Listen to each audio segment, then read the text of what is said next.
Hallelujah, धन्यवाद। परमेश्वर के अति और महान प्रियो, मैं आप सभी का अभिनंदन करता हूँ परमेश्वर प्रभु यीशु मसीह के सामर्थी नाम में। जैसे हम जब बाइबल पढ़ते हैं तो देखते हैं, जब 22 अध्याय पढ़ते हैं तो वहाँ पर अब्राहम के विषय में हम देखते हैं कि परमेश्वर उस अब्राहम से कहता है कि अपने इकलौते पुत्र इसहाक को ले और उस मोरिया पहाड़ पर जा और उसका बलिदान कर। मेरे प्रियो, अगर देखा जाए तो अब्राहम परमेश्वर का बुलाया हुआ और चुना हुआ व्यक्ति था। जब परमेश्वर ने उसको बुलाया उस समय वो निर्वंश था, उसकी कोई औलाद नहीं थी। सारा बाज, बाइबल ऐसा कहती है, सारा बाज थी। और जब अब्राहम 75 वर्ष का था, परमेश्वर ने उसको उत्पत्ति 12 अध्याय पढ़ते तो वहाँ पता लगता है कि उसको बुलाया। उसने कहा, अपने घर और कुटुंबियों को छोड़ और मैं तुझे जो है कि जातियों का मूल बताऊंगा और मैं तुझे एक ऐसा वंश दूंगा जो इन तारों, आकाश के तारों को गिन सकेगा, वो तो तेरे वंश को गिन पाएगा। और एक वादा और भी देता है साथ ही साथ कि जो तुझे आशीर्वाद देगा उसे मैं आशीर्वाद दूंगा और जो तुझे श्राप देगा उसे मैं श्राप दूंगा।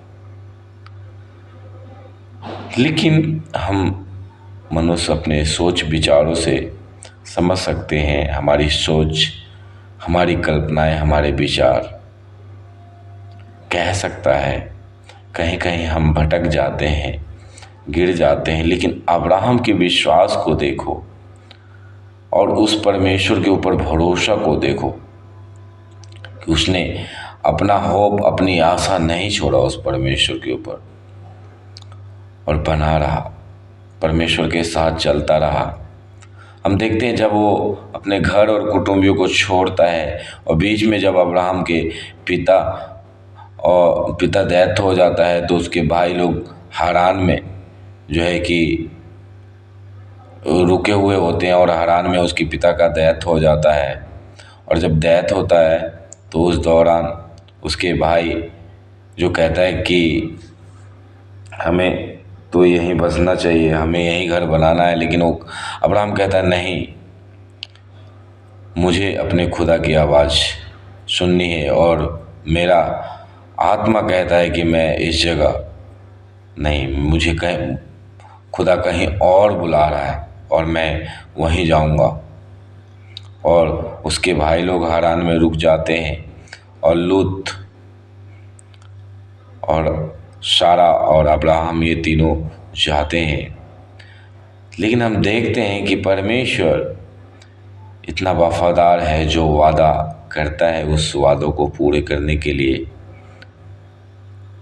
सदा तैयार रहता है। लेकिन उसका एक समय नियुक्त किया गया है। जब तक समय नहीं आएगा, उस परिस्थितियों से, उस मार्गों से, उन जगहों से परमेश्वर आपको लेकर जाएगा। उस बीच में बहुत सारी परिस्थितियां ऐसी आएगी जहां आप ऐसा समझ सकते हैं कि परमेश्वर क्या कर रहा है, वादा तो इतना बड़ा बड़ा दे रहा है लेकिन कार्य ऐसे चढ़ाव उतार आ रहे हैं कि मैं तो अब समझता हूँ कि मेरा सब कुछ जा रहा है। और यही चीज़ें अब्राहम के साथ भी हो रही थी। जब घर और कुटुंबियों को छोड़कर निकला, अपनी सारी धन संपत्ति को लेकर निकला, रास्ते बीच में हारान में उसका बाप मर गया, भाइयों ने साथ छोड़ दिया, जो भी उसका घर परिवार साथ साथ निकले थे वो आधे रास्ते में रुक गए। और फिर अब्राहम वहाँ से निकला तो वो फिर जो है कि लूत उनके साथ गया। फिर लूत ने भी आगे उनका साथ रहते रहते लूत को भी अब्राहम ने अलग किया, है ना। हम देखते हैं। लेकिन इस दौरान अब्राहम को हम क्या देखते हैं, परमेश्वर ने वादा किया था कि मैं तेरे वंशजों को बढ़ाऊंगा, इस तारे और आकाश के तारागणों के समान तेरे पुत्र पुत्र होंगे, तेरे वंशज होंगे।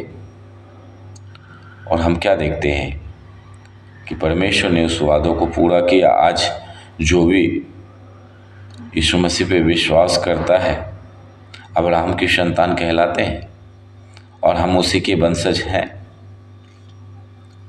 मेरे प्रियो, परमेश्वर ने आपको जिस स्थिति में बुलाया है, जिस परिस्थिति में बुलाया है, जैसा बुलाया है,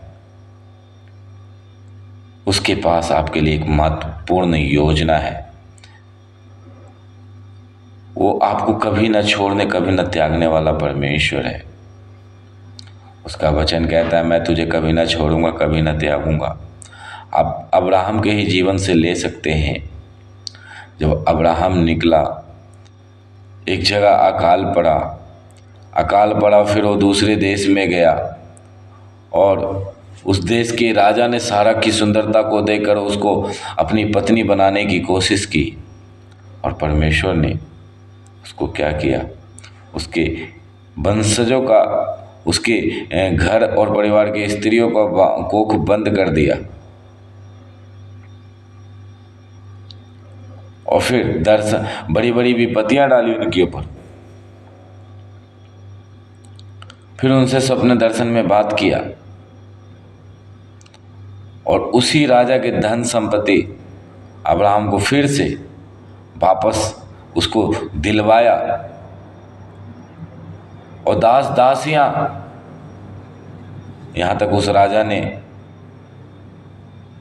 उसकी पत्नी की सुंदरता की वजह से, उसके ज्ञान और बुद्धि की वजह से और परमेश्वर की उपस्थिति में चलने, मेन सबसे बड़ा आशीष था उसका परमेश्वर की उपस्थिति में चलना, उसकी योजना के अनुकूल चलना, उसकी योजनाओं से ना मुकरना। और जब परमेश्वर के लिए वो वफादार रहा तो हम देखते हैं कि वो जहाँ